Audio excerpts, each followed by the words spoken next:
प्रभुपाद जी कहते थे कि वास्तव में हम ये जो हरे कृष्ण का जप है और ये जो भक्ति की प्रक्रिया है और ये पूरा का पूरा हरे कृष्ण आंदोलन जो है, ये भगवान की कृपा से ही चल सकता है। एक बार प्रभुपाद जी ने डिट्रॉइट मंदिर में आना था, और जब डिट्रॉइट मंदिर में आना था तो भक्त लोगों को पता चला प्रभुपाद जी आने जा रहे हैं, तो एक हफ्ता बहुत मेहनत करते रहे वो लोग, रात दिन साफ सफाई, पेंट जहां पर टूटा था, मरम्मत था, सभी। और व्यवहारिक रूप से कोई भी भक्त एक सप्ताह से सोया ही नहीं था। प्रैक्टिकली 24 घंटा 7 दिन तक बड़ा परिश्रम कर रहे थे मंदिर के निर्माण, साज सज्जा आदि के लिए। और प्रभुपाद आ गए, और जब प्रभुपाद जी पहुंचे मंदिर में तो उनका बड़ा भव्य स्वागत किया भक्तों ने।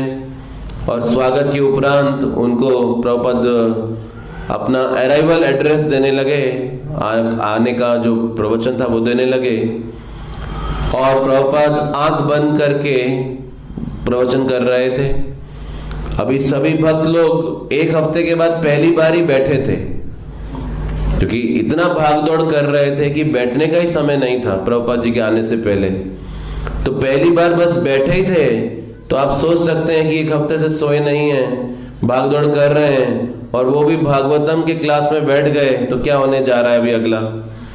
सभी के सभी सोए पड़े थे क्लास में, सभी के सभी, कोई इधर गिरा पड़ा, यहाँ तक कि बड़े बड़े सन्यासी शिष्य भी, उनके भी डंडे गिरे पड़े थे, और सभी के सभी सोए पड़े हैं। और प्रभुपाद जी आंख बंद करके प्रवचन दे रहे हैं और धन्यवाद दे रहे हैं कि आप सबके सहयोग से ये जो भक्ति सिद्धांत सरस्वती महाराज की आज्ञा है ये पाश्चात्य देशों में पूरी हो रही है।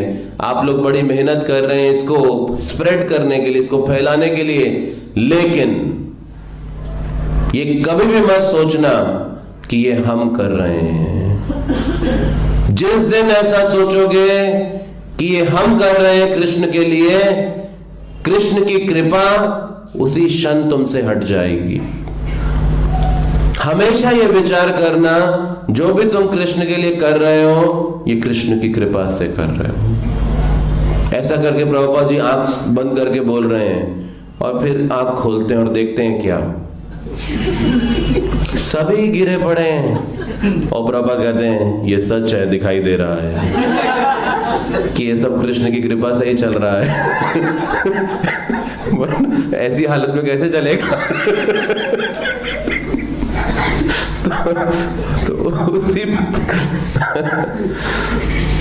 तो इसीलिए हमारे इस हरि नाम के जप में यही सबसे बड़ी बात है। अन्यथा इस हरि नाम को लेने में कोई कठिनाई नहीं है, आप 24 घंटे रोज ले सकते हैं इसको। लेकिन इस अहंकार को दूर करने में कई जीवन चले जाएंगे।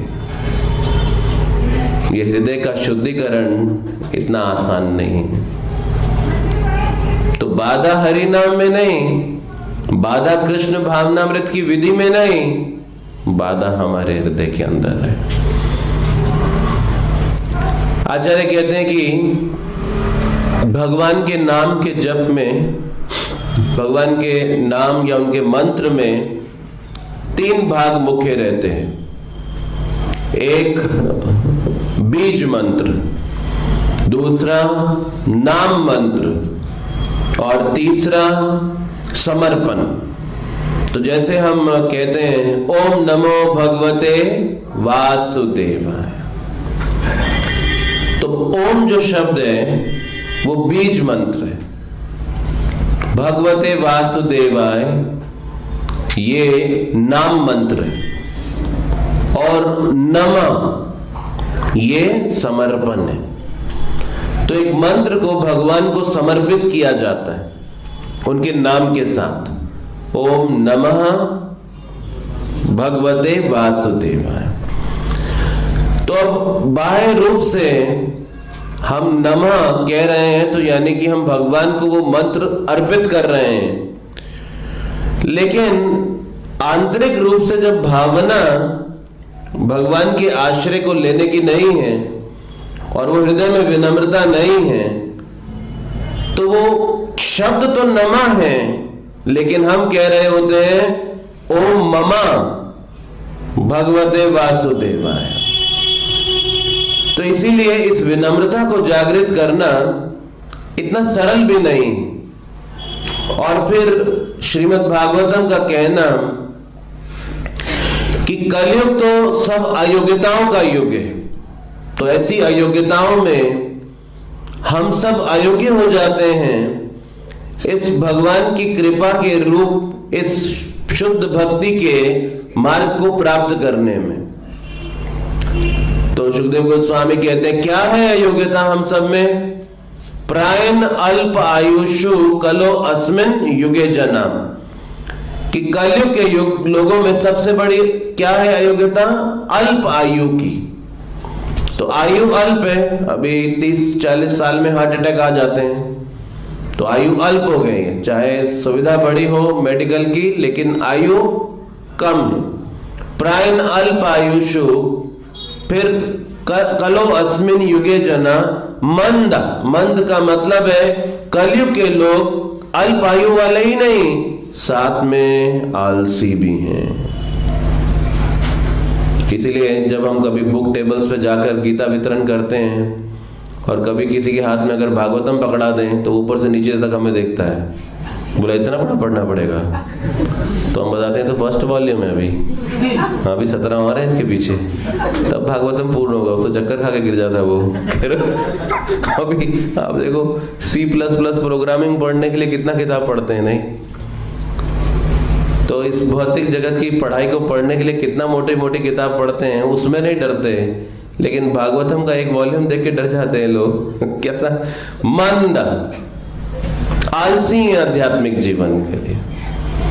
तो प्रायन अल्प आयुषु कलो अस्मिन युगे जना मंद सुमंद मतयो,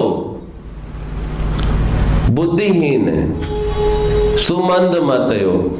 पीछे हमने एक कोर्ट में बुक टेबल लगाया था और वहां पे सभी वकील लोग घूम रहे थे। तो एक वकील आया, वो अभी इनका आर्ग्यूमेंट करने की बड़ी आदत रहती है, तो बड़ा दिमाग खराब कर रहे थे। बुक टेबल जो भी आता था बहुत लंबे लंबे आर्ग्यूमेंट करता था, आधा घंटा बहस करता था, फिर जाके किताब लेके जाता था। तो उनका तो दिन भर प्रोफेशन यही है, बहस करना, डिबेट करना, और हमारे लिए बड़ी परेशानी हो गई वहाँ बुक टेबल पे। तो एक आया, बोला ये क्या है? मैंने बोला गीता है। बोला किसकी है? मैंने कहा भगवान कृष्ण ने भगवत गीता बोला।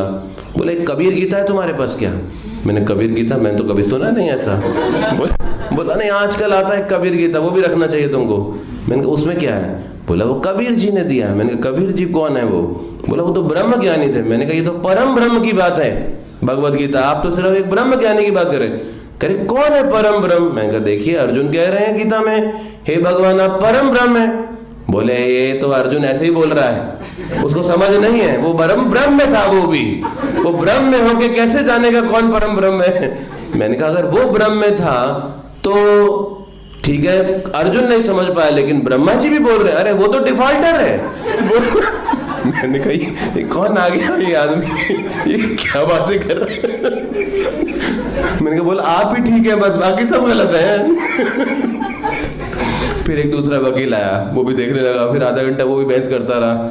मैंने कहा लिए हाथ में ही नहीं ले रहा गीता, वो देख रहा है ऐसे ही करके खड़ा रहा। बोला नहीं ऐसे ही देखूंगा, हाथ में नहीं ले रहा। तो फिर मैंने कहा हाथ तो लगाइए। बोले मैंने नॉनवेज खाया हुआ है। बोला हाथ नहीं लगाऊंगा। मैंने कहा कोई प्रॉब्लम नहीं है, आपको थैली में डाल के देते हैं, ये लो, हाथ लगाने की जरूरत नहीं है, ऐसे ही पकड़ के ले जाओ। ये सुमंद मत है, बुद्धिहीनता है। डिग्री गले में है इतनी बड़ी बड़ी, लेकिन बुद्धि नहीं है। तो ये कलयुग की डिस्क्वालिफिकेशन है। तो अल्प आयु, मंद, सुमंद मतयो, और फिर इसके ऊपर मंद भाग्य भी है, दुर्भाग्य।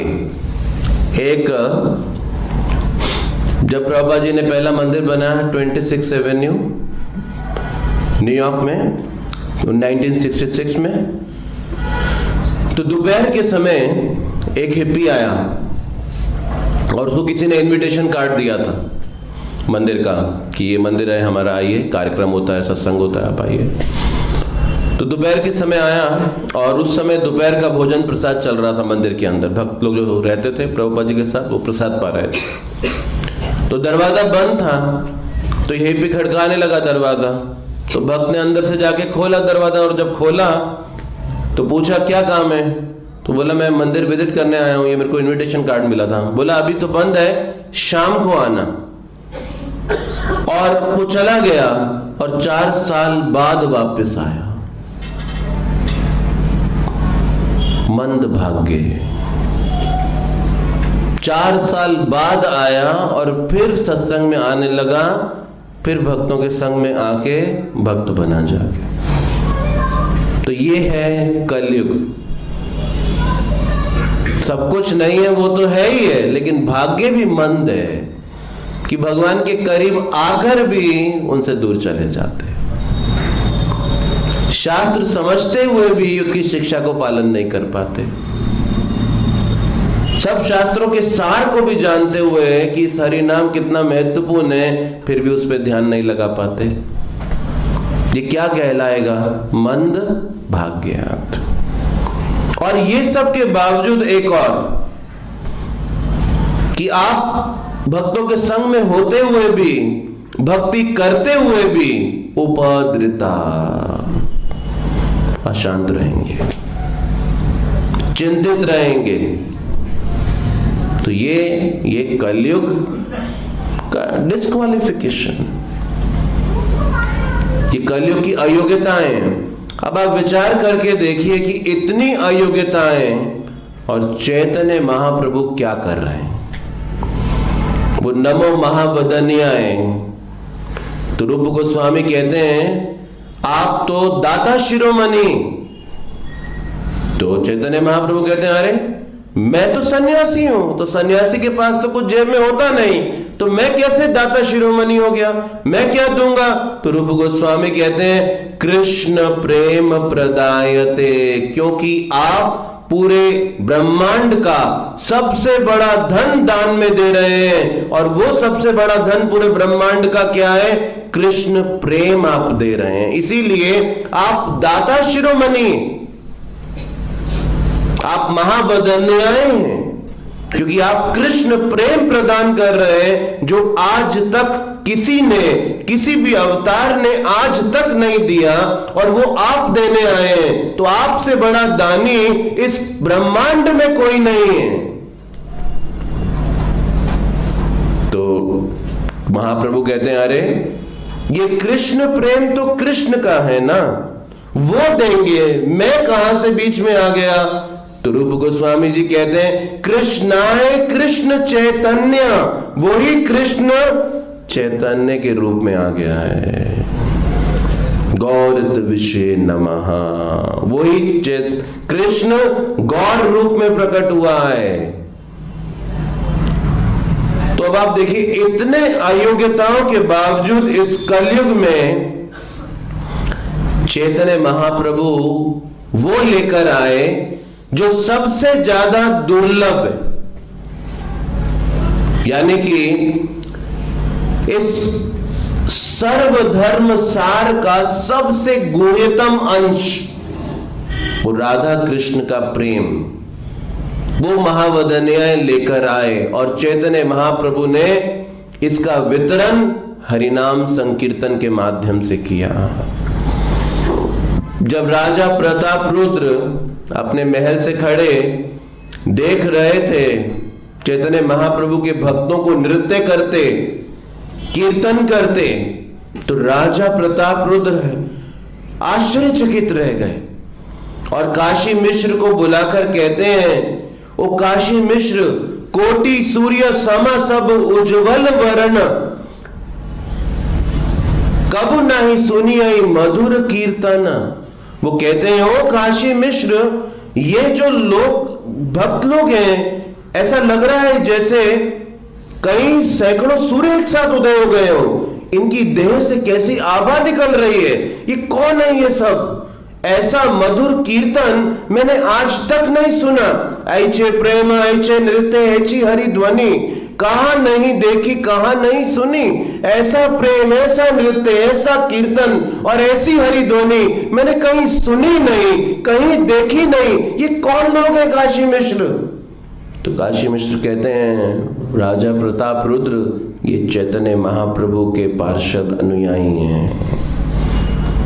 प्रभुपाद जी कहते हैं जगन्नाथ मंदिर कीर्तन के लिए बड़ा प्रसिद्ध है, और ये है प्रताप रुद्र जो कि पुरी के राजा हैं, और उन्होंने उस जगन्नाथ मंदिर में बहुत से कीर्तनियों को देखा है और बहुत से कीर्तन को सुना है।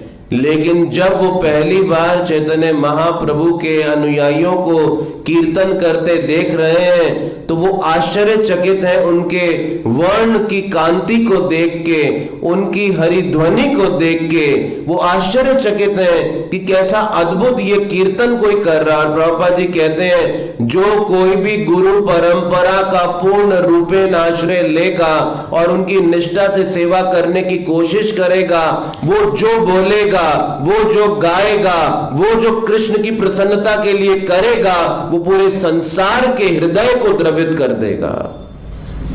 और यही प्रभुपाद जी ने किया।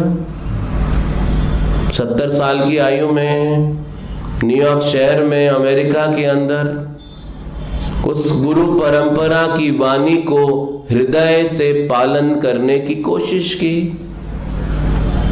और अद्भुत शक्ति उस 70 साल के स्वामी में कि उन्होंने उस अमेरिका देश को हिला दिया अपने कार्यों से। 12 साल के कम समय में पूरे विश्व के अंदर एक नई आध्यात्मिक क्रांति का आरंभ कर दिया। ये गुरु परंपरा का निष्ठा से पालन करने का परिणाम था। और जो राधा प्रताप रुद्र इसको विटनेस कर रहे थे जगन्नाथपुरी के अंदर।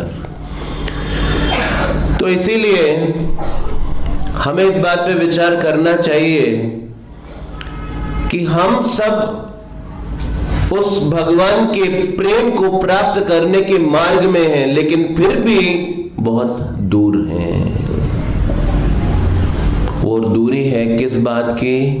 कि इस हृदय के शुद्धिकरण की दूरी, ये हृदय के शुद्धिकरण की दूरी। इसलिए बड़ा सावधान रहना चाहिए अपने हृदय की इच्छाओं को लेकर। ये अनर्थ हमें भक्ति के पथ पे होते हुए भी भक्ति के पथ से डिविएट कर देते हैं। कई बार हम भक्ति जैसा दिखने में भी भक्ति जैसा नहीं कर रहे होते हैं। तो इसीलिए ये पथ सरल, लेकिन क्योंकि हम पुण्यों के अभाव में इस रास्ते पे चलते हैं तो हमें ये बड़ा कठिनाई से बड़ा नजर आता है। और इसीलिए श्रील प्रभुपाद जी ने पूरे संसार भर को ये चैतन्य महाप्रभु की वाणी, अभी देखिए वैदिक संस्कृति में सन्यासी समुद्र पार नहीं करते थे।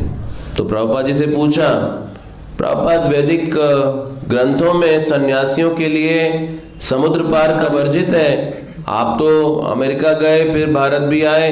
प्रभुपाद जी ने 12 साल में पूरे विश्व की 14 बार परिक्रमा कर दी थी, इतने कम समय के अंदर।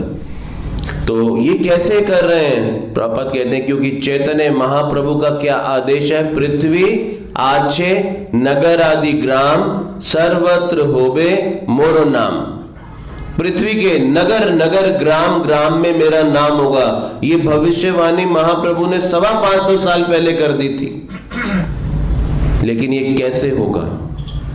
जब महाप्रभु के भक्त उनके संदेश को लेके समुद्र पार करके जाएंगे। अगर नहीं जाएंगे तो ये कैसे पृथ्वी आचे नगर आदि ग्राम सर्वत्र होवे मोरो नाम हो जाएगा। और प्रभुपाद जी वो चैतन्य महाप्रभु के सेनापति भक्त इस संदेश को लेकर पूरे विश्व भर के अंदर घूमे और उन्होंने इसे एक, अब भी देखिए कैसा अंतरराष्ट्रीय कृष्ण भावनामृत संघ के रूप में प्रभुपाद जी ने इसे स्थापित किया। जब न्यूयॉर्क के अंदर सिर्फ एक ही मंदिर था तब भी इसका नाम international society for Krishna conscious था। अब प्रभुपाद जी को कैसे पता था कि ये आने वाले समय में इंटरनेशनल हो जाएगा? एक ही मंदिर बस, और नाम है इंटरनेशनल। वो न्यूयॉर्क के अंदर एक शहर में एक ही केंद्र खोला हुआ है, लेकिन नाम उसको इंटरनेशनल दिया हुआ है। तो इसीलिए ये चैतन्य महाप्रभु की भविष्यवाणी थी कि मेरा सेनापति भक्त एक आएगा और वो पृथ्वी के नगर ग्राम में इस हरि नाम को स्थापित करेगा। और प्रभुपाद ने ये कार्य किया अपने ग्रंथों के माध्यम से।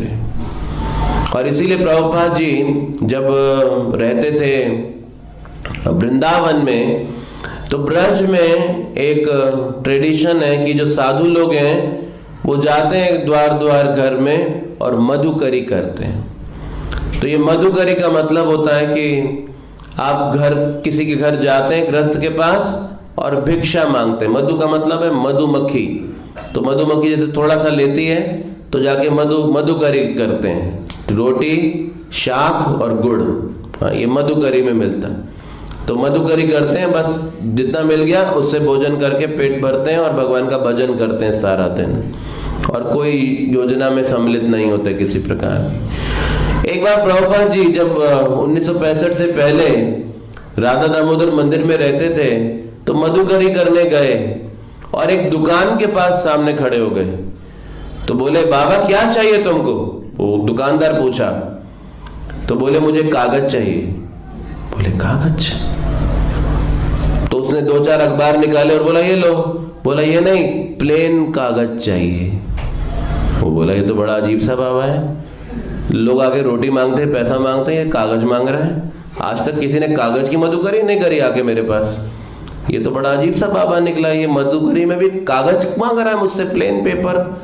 प्रभुपाद जी वो कागज मांग के उस पे श्रीमद् भागवतम लिखते थे। उनके पास कागज खरीदने का भी पैसा नहीं था कि उसमें भागवतम लिख सकें। तो जहां से भी 2-4 कागज इकट्ठे मिल जाते थे उठा लेते थे और उसमें श्रीमद् भागवतम का अनुवाद लिखते थे, और ऐसे करके पहला स्कंद छापा है। ऐसा करके कागज मधुकरी में इकट्ठा कर करके पहला स्कंद लिखा प्रभुपाद जी ने। वो जाके दिल्ली में चावड़ी बाजार में आके छपवाया, और जो प्रिंटर था उसको भी अजीबोगरीब प्रभुपाद जी ने मैन्युस्क्रिप्ट दिखाया। जब तैयार हो गया बोला ये देखो ये प्रिंट करना है। तो बोला ठीक है हम प्रिंट कर देते हैं। तो प्रिंटर्स जितने एडवांस लेते हैं कोई भी किताब छापने से पहले, प्रभुपाद कहते हैं लेकिन ये छापने के बाद जब बिकेगा तब पैसा दूंगा तुमको।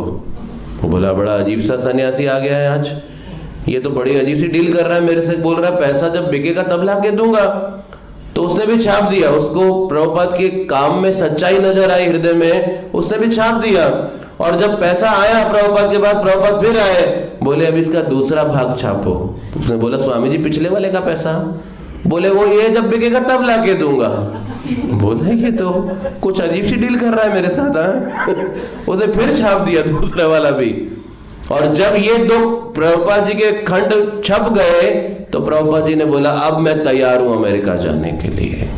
जब तक भागवतम छपा नहीं ना, प्रभुपाद अमेरिका नहीं गए थे और वो तब तक जा नहीं रहे थे। जिस दिन छप गया अब प्रभुपाद रेडी थे कि अब मेरे पास हथियार है, अब मैं जाके अमेरिका को बदल सकता हूं इस भागवतम की शक्ति से।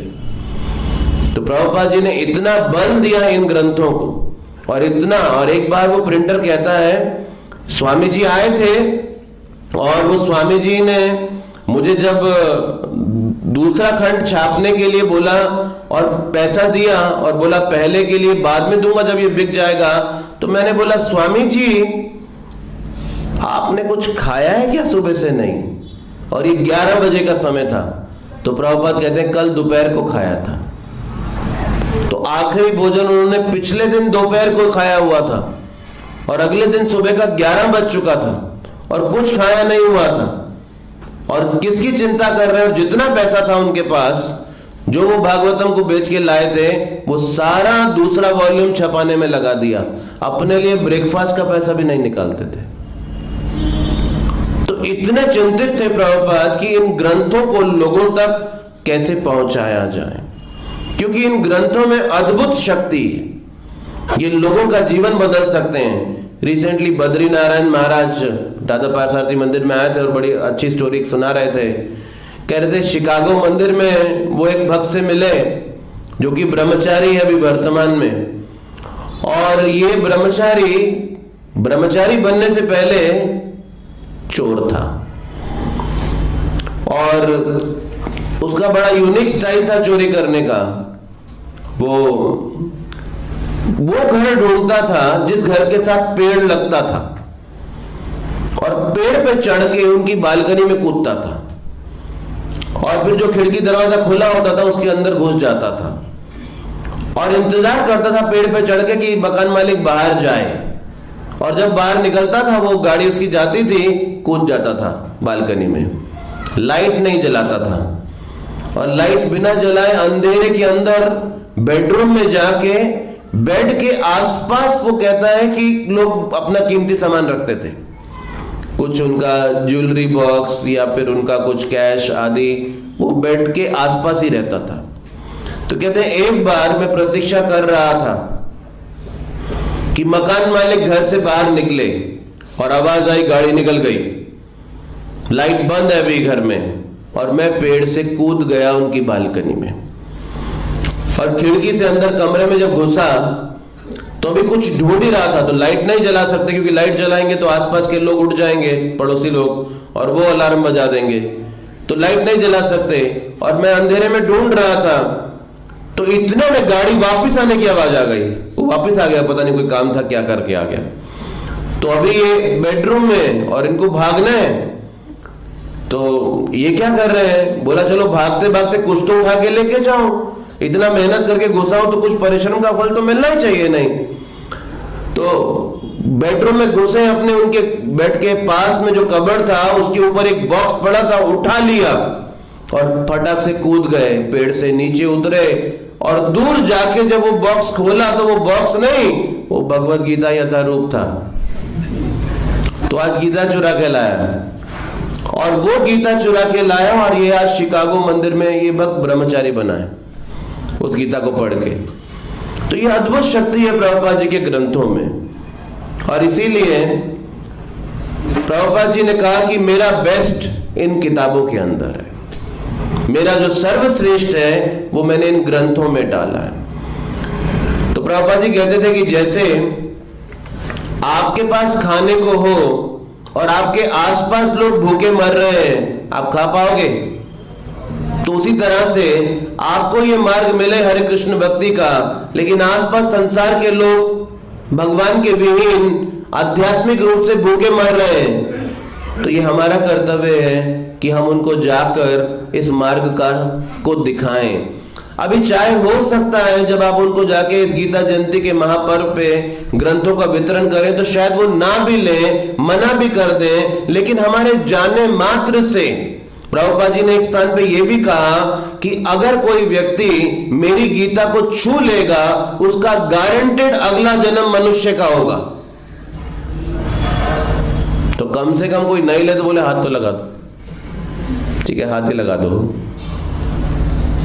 अगला जन्म निश्चित रूप से वो मनुष्य को प्राप्त करेगा, क्योंकि ये वाणी साक्षात परम भगवान की वाणी और ये कृष्ण का ग्रंथ अवतार है, भगवान ग्रंथ के रूप में अवतरित हुए हैं। तो हमें बस इतना मात्र करना है, इसे लोगों के पास लेके जाना है। तो ये गीता लोगों के पास जाना चाहती है, लेकिन इसे कोई माध्यम चाहिए जाने के लिए, वो आप सब बन सकते हैं और इस प्रयास में हम शुद्ध हो जाएंगे, हम भगवान की कृपा को प्राप्त करेंगे।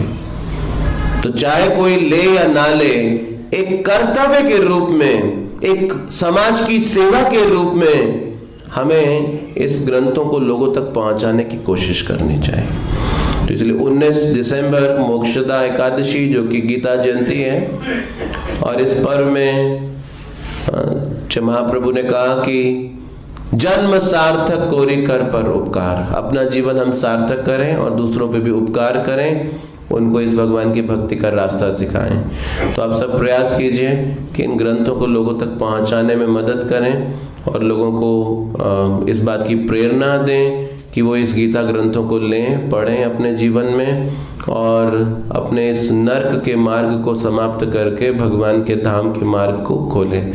हरे कृष्णा।